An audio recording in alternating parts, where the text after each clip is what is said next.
We are recording, and at this point, I'd like to call the public hearing on the 24-25 school budget to order and turn it over to the superintendent and the business official for presentation. Okay, well, I guess I'll get started. Can everybody hear me okay? Thank you. So just like our last one a while ago, this budget hearing is required by law that we present the budget to you, which we presented more than once. This is for our revote on June 18th of 2024. What changes needed to revise this budget for tax levy changing from 6.96% to our allowable levy limit of 2.90. We needed to reduce our expenditures by $200,997 or adjust the income as well, our revenue side. That being said, the following adjustments were made to the expenses / revenue. We had an increase of our state aid projection of $76,463 in foundation aid, so we made that adjustment. We adjusted our projected faculty and staff because we've done some new hires to our actuals rather than unestimated and their benefits. We adjusted the administrative salaries to reflect our new hires and or interims that we have appointed. We also adjusted the SRO, our school resource officer, contract salary because Julie was able to write part of his salary into, or his contract into a grant. So that was a savings. And we also completely eliminated our BOCES public relations services. Previously, we had reduced it, but we completely brought all of our public relations services in-house. Also, we put partial funding of our second AIS reading teacher into our title grants. Julie, please feel free to jump in anytime if you'd like. Okay. So what staffing cuts did remain that were in the original budget is 2 cleaning positions from facilities and their benefits, and our least senior clerical position was cut. 1 elementary teacher was reduced, but that was through attrition, and we chose not to replace that. So there's some changes to the delivery of our AIS services in that area. So now we'll get to the numbers, and I know we've reviewed these. What I have here is the summary of each of the 3 components. If you'd like a line by line, I believe Gina has those out there, and they're also on our website. Our administrative budget has an increase of 9.37%, and this is reflective of the changes that have been made in our administrative staff and any additional increases to the Board of Education. A lot of this is contractual, as well as benefits for these staffing members. So that total is $141,884 increase. Our capital component, this is where our facilities are, and our debt services, that is an increase of 1.89%. The biggest portion of this is we are purchasing a minivan. That doesn't require a vote because it's not going to be a debt, it's an outright purchase. We didn't purchase one the prior year, which also impacted our tax levy, as you know, and that's $54,240. So a total increase to our capital component of $53,086. Our program component, that's where our teachers and support staff live. That is an overall increase of 2.91% or $378,103. Again, the biggest jump on all of this is contractual, and our health insurance, as you know, went up 17.25% this coming year. The next page is our revenue, and as I said, we have adjusted that based on the new governor's proposal for that additional 76,000 and change. So that brought our revenue up to 2.58% or $280,329. We've adjusted to the tax levy, as you know, to the allowable limit of the 2.9%, and that is only an additional $143,538. Our overall budget, I should mention, is increasing by 3.308%. We were at 4.03, I believe, prior. The tax levy information has not changed. This still shows you our allowable limit. Our exclusions are the same, so this whole slide is exactly what it was before. We had chose to override it, however, we're back to our allowable limit. So back to our contingency, the only thing that's changing here, as you know, we can only vote twice in one given year. This will be our second vote. If this does not pass, we will be forced to go to a contingency budget, which will mean an additional cut in expenditures because we can't increase our revenue by $143,538. So let's hope this being passes. This is our second vote. Again, that's on June 18th. So what's on the ballot is just a single yes or no to our school budget. And this will be paper ballots also, and they will be hand counted, and the results will be accepted by the board on June 20th, correct? That'll be the next board meeting. So what's next? The vote is the 18th. It's at the high school, at the high school entrance, same room it was last time, beginning promptly at 8. The polls close at 8 p.m. Paper ballot only. I know, Regina, if you have any questions about early mail-in vote or absentee ballots, you can get those from her. She's all ready. They're all made up. And if you have any additional information, as I said, every single detail is on our website, our property tax report card, everything required is right there. So that's it in a nutshell. Julie, did you have anything to add? No, I think you covered it. I just wanted to add that due to the very short, tight timeline that's dictated by the state, we're not able to send out a full newsletter, a budget newsletter similar to the first one that we sent out.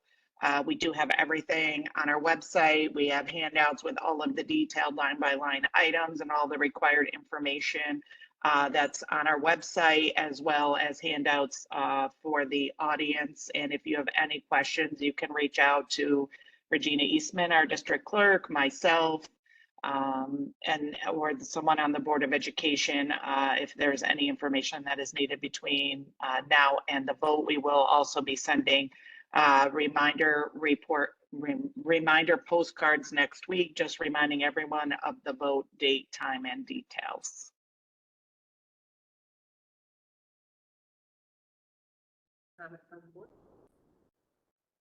At this point, I'd like to open up the floor to people who have questions. This is a hearing on the budget, so if your questions would be germane to the budget, that would be much appreciated.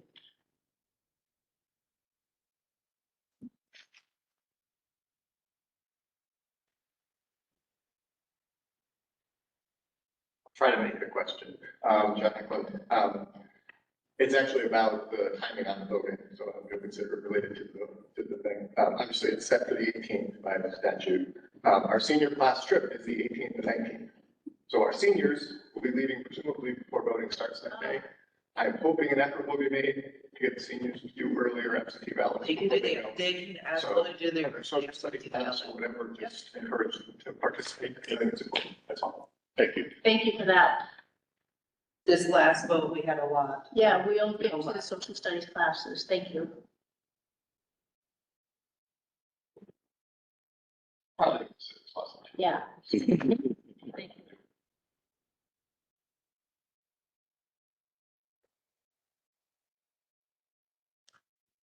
Is there any further questions or comments about the budget? Question, board comments? About the budget? Yes. Budget. At your initial budget hearing meeting, it was apparent to me that the board only entertained the 2.9% allowable tax levy as opposed to looking at an increase. It was only after a number of people were present and others raised that. So I'm asking or commenting on subsequent to that initial meeting, did 4 of you were present for the vote, 6.9% tax levy, but only one of you spoke out on social media as an individual and advocated for 6.9%. No effort was, well, perhaps there was effort, but there was no event on the night of the vote, like Cambridge, like Greenwich, like Schuylerville, like many districts, to bring in people and encourage them to vote. That's all you can do is encourage them to vote. You can't ask them to vote yes. But it seemed like a weak level of support. And now we're back at what it seemed like many of you wanted in the beginning, 2.9. The board seems like a turtle that pulls its head in its shell when it's threatened. 58% of the people were okay with 6.9%, yet without a discussion involving a compromise figure, we're back at 2.9%. 58% of the people who voted wanted 6.9, and you quickly retreated because of the threat of a contingency budget, the absence of an event to attract potential voters, and a pretty weak level of support with only one board member speaking out as an individual. It's disappointing. The question I have is if this budget for next year will prevent what I feel was misplaced resource allocation, and that is a number of kids who received academic intervention services had those services disrupted because the AIS teacher often was asked to fill in and substitute for an absent teacher. These are learners who are identified to need and benefit from supplemental services in reading, and yet. This goes way beyond budget at this point, so. I'm sorry? I said those kind of comments go beyond the budget at this point, and just because there was nothing said on social media did not mean that there was definite support for the particular option that was on the table. I Social understand. media is not the only place that people can advocate. I understand that, but one reaches more people. One is more public. And back to It AIS. also can be problematic. I- We made the decision, it was a 5-0 vote to go with the 2.9. We are as a unit supporting that, and we do feel very strongly that we hope that people support it as well. I hope so too, but how are you ever going to catch up to where you need to be We'll have to keep if working. you always subscribe to the tax levy? The allowable limit. You're going one step ahead and 1.5 steps backward. You have to recapture. Admittedly, you're looking at the 6.9 would bring you back to where you were 5 years ago. How are you ever going to catch up if you just go with the allowable tax levy? We will have to keep working and moving forward. Kicking the can down the street. This is not what we're trying to do. We're trying to build a budget that supports the program and provides the necessary things for the students here at school. And why was there no discussion on a figure between 2.9 and 6.9? You're right, we did take it into consideration, but $1 over the 2.9% tax levy would require us to go back out to supermajority. And that didn't work the first time for us. And the idea of having to take another $145,000 out of the budget, which would severely impact our teaching and education program, that was not the balance that we wanted to. 7 votes, albeit short, We can't- supermajority. People who said they would have voted, but they didn't come. We have to go with the people who came. The supermajority did not pass. It became apparent that we needed to take a look at building a strong budget, as strong as we could, that kept as much of the program in place, and that's what we did. Well, 58% of the people. I understand that. 6.9. And I hope they come out and I hope they help us support this Where current. is the board's thumb on the pulse of the community when 58% of the people are at 6.9 and you want a 2.9? Mike, there's waning interest out there. Look, there's fewer people out there today than 2 months ago. What are you going to do? You've already decided on the 2.9. Yeah, and that's what we're moving It's forward. a done deal. Yes, it is. It's similar in So terms of the difference between. This part of the We're conversation, interested in the sports merger. if there's anybody else who has another, this has been talked about, it's been asked and answered. We are going with the 2.9. If there's anything else that you would like to share with us, please don't hesitate to put it in an email or share it in another way. But right now, we have a public hearing on the budget, questions for the budget, not for that. Thanks, Mike. Thank you.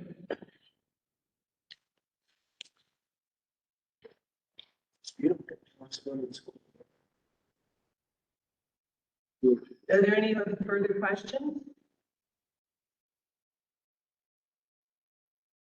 No. All right, at this point, close the public hearing, 6:16.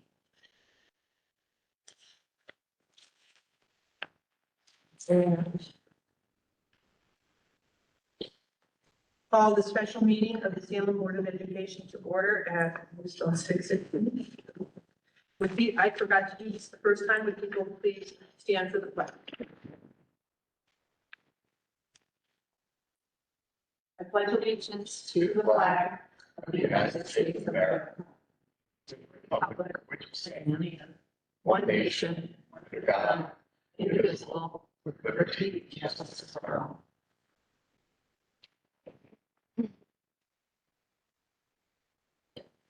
Gina, do we have any other amendments to the? We do not.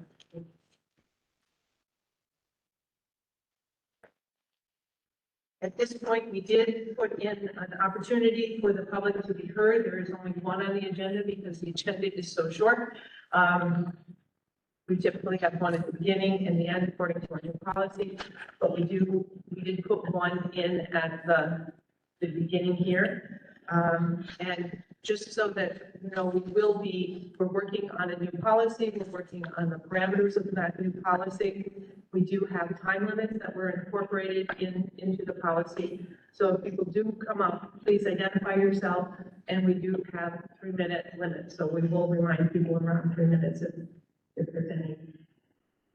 So you can wrap up your comment. Thank you. So is there anybody who would like to make a comment to the board?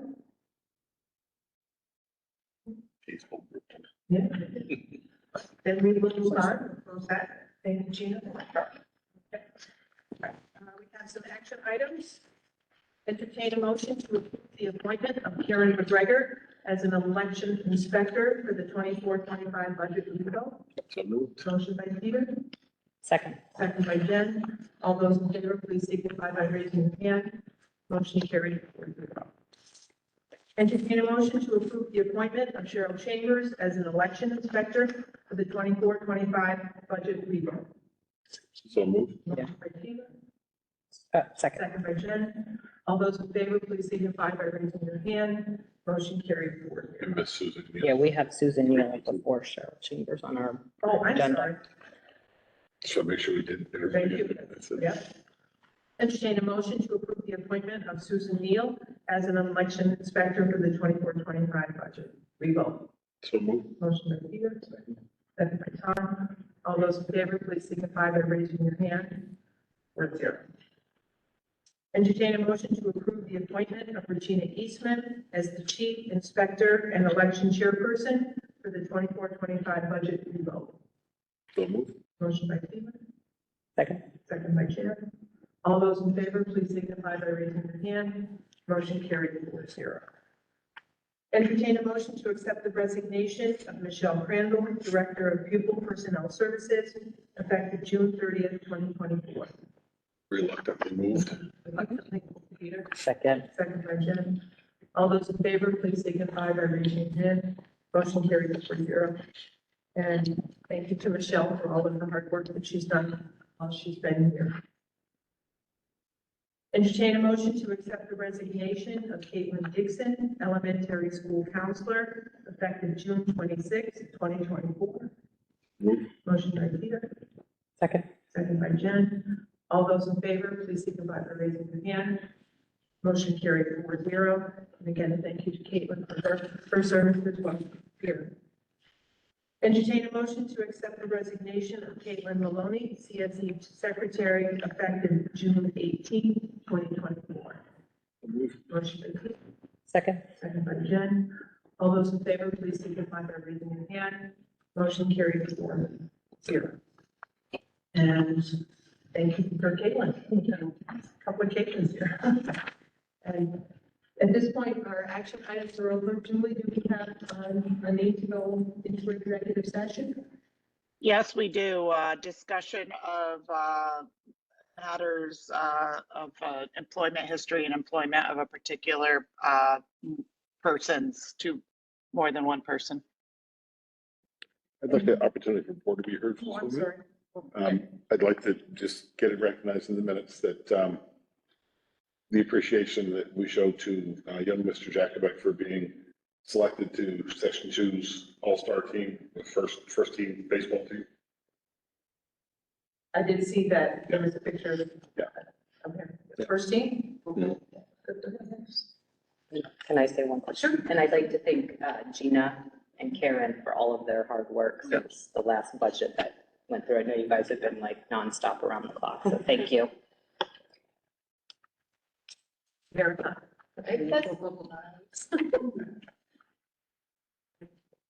Entertain a motion to move into executive session for the purpose of discussion of the professional strategy. Second. Peter, and all those in favor, please signify by raising your hand. Motion carried 4-0. Julie, do we anticipate any action after executive session? No action anticipated. And Gina, if you could, we'll just set up with a link similar to last time. Yeah, I think you sent it to Karen, actually. Okay, thank you. Thank you very much. We will be adjourning the meeting after the